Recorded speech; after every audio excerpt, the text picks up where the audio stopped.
तो three phase induction motor का पहला ही क्वेश्चन कहता है, तो थोड़ा ध्यान से सुनिएगा। तो पहला क्वेश्चन,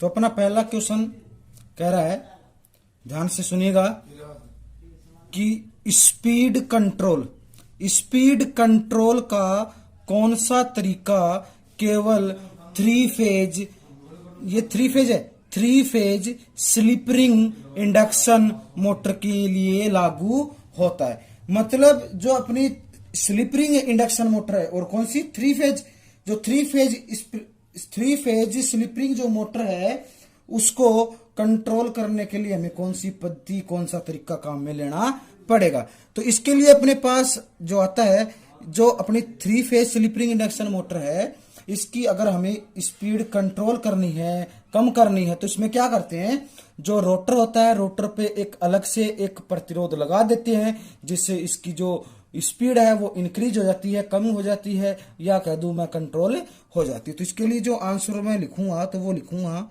ध्यान से सुनिएगा, रोटर रियोस्टेट स्पीड कंट्रोल पद्धति। ठीक है, रोटर रियोस्टेट स्पीड कंट्रोल पद्धति। इसके बाद में अपना नेक्स्ट नंबर 2 का क्वेश्चन है, वो ध्यान से सुनिएगा और देखते रहिए। यूट्यूब चैनल एजुकेशन गुरु बाय जितेश जोगी, और कोई भी नए स्टूडेंट देख रहे तो एक बार इसको सब्सक्राइब कर लें, जिससे आपके पास नए नए वीडियो आते रहे। तो नंबर 2 का क्वेश्चन क्या बोल रहा है, ध्यान से सुनिएगा।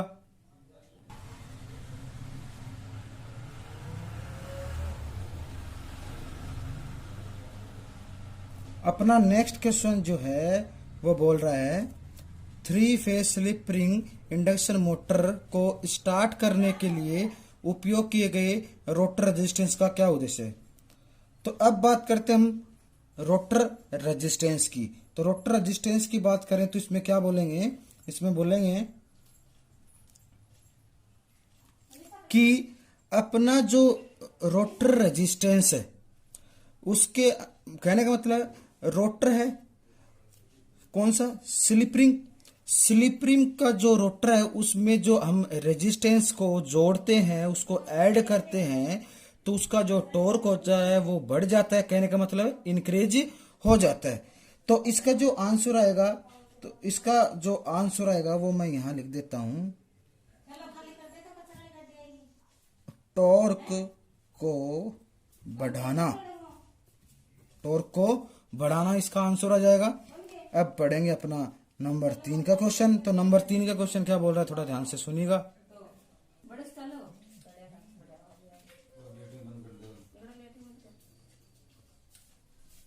नंबर नेक्स्ट, एक थ्री फेज इंडक्शन मोटर को समकालिक गति को कौन सी गति कहा जाता है। समकालिक मतलब सिंक्रोनस, अगर समकालिक समझ में आता हो, सिंक्रोनस स्पीड। तो कहने का मतलब है, जो थ्री फेज इंडक्शन मोटर में समकालिक जो सिंक्रोनस स्पीड जो होती है, वो कौन सी गति को कहा जाता है। तो किस गति को कहा जाता है,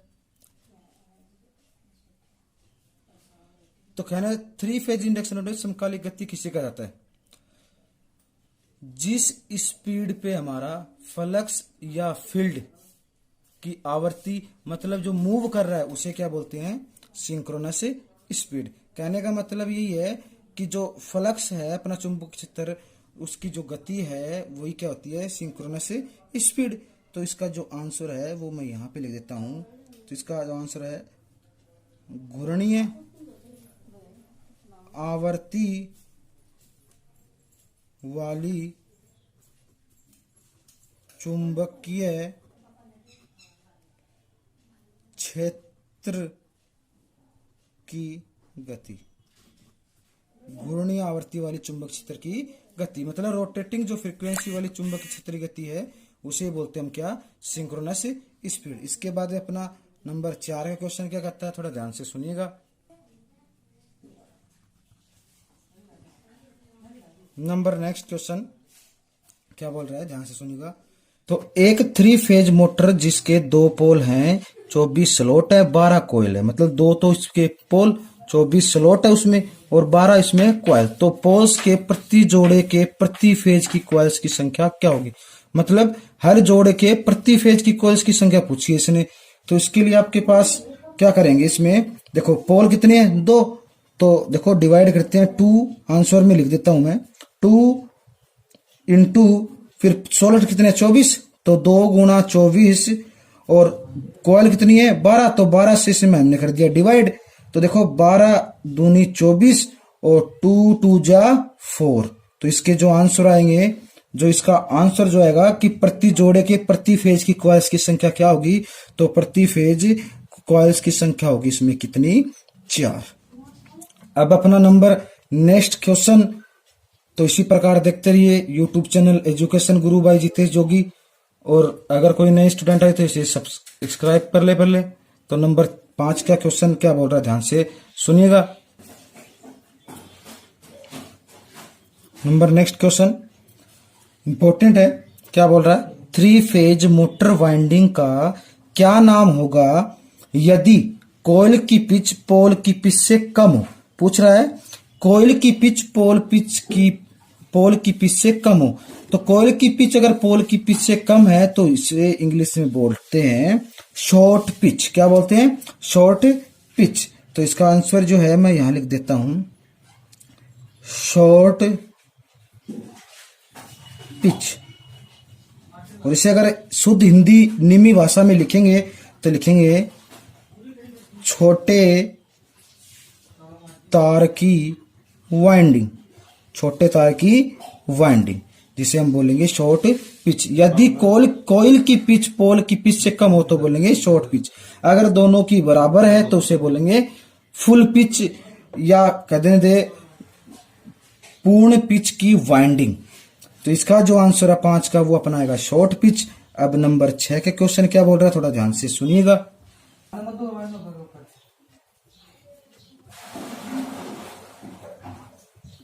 नेक्स्ट क्वेश्चन बोल रहा है, ध्यान से देखिए, 3 फेज इंडक्शन मोटर का एक फेज डिस्कनेक्ट करके स्विच ऑन किया जाता है तो मोटर आगे क्यों का निशान, मतलब क्या होगा?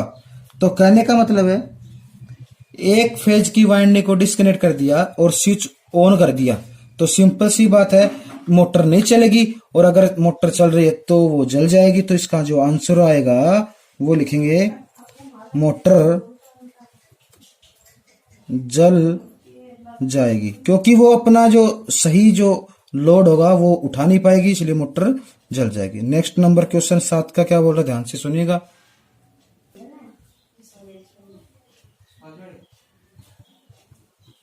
नेक्स्ट क्वेश्चन है, इंपॉर्टेंट है, थोड़ा ध्यान से सुनिएगा। यदि वोल्टेज आधा कर दिया जाए तो इंडक्शन मोटर द्वारा उत्पन्न किए जाने वाले टॉर्क फिर डैश डैश हो जाएगा। मतलब अगर वोल्टेज है उसको आधा कर दे तो इंडक्शन मोटर में जो टॉर्क उत्पन्न होगा वो क्या होगा? तो इसके लिए हमारे पास एक फॉर्मूला होता है, वो फॉर्मूला क्या होता है टॉर्क का, T बराबर के एस ई की स्क्वायर बटे R2 की स्क्वायर गुणा में S और X, ये X है और इसकी होल स्क्वायर।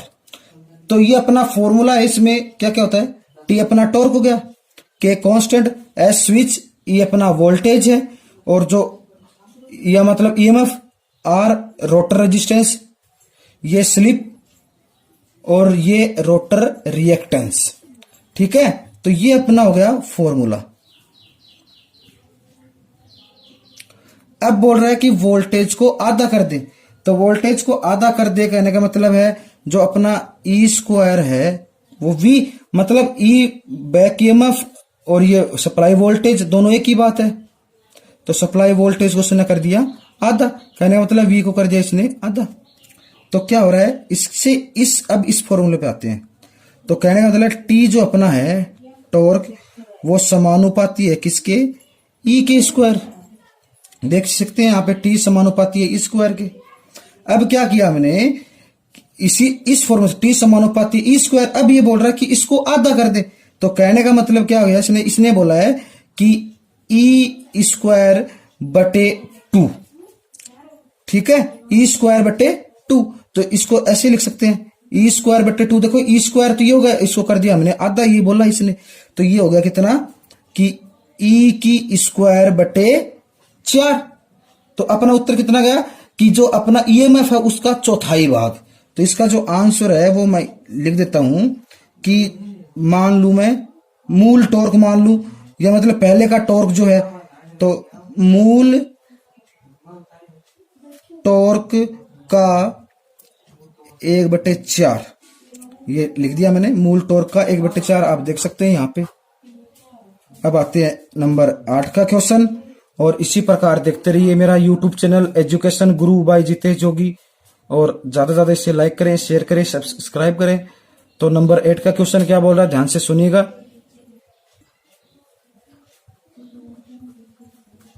नेक्स्ट क्वेश्चन क्या बोल रहा है, ये स्लिप का है, थोड़ा ध्यान से पढ़िएगा। एस स्लिप पर चलने वाले 3 फेज इंडक्शन मोटर में एयर गैप पावर के रूप में विकसित मैकेनिकल पावर होगी। मतलब एयर गैप जो पावर है के रूप में जो विकसित होगी मैकेनिकल पावर, वो कैसी होगी। तो इसके लिए अपने पास एक फिक्स फॉर्मूला होता है, वो क्या होता है, इसका आंसर मैं लिख देता हूं, 1 - S PG। तो ये एक फिक्स फॉर्मूला है, 1 - S कोष्टक के बाहर PG।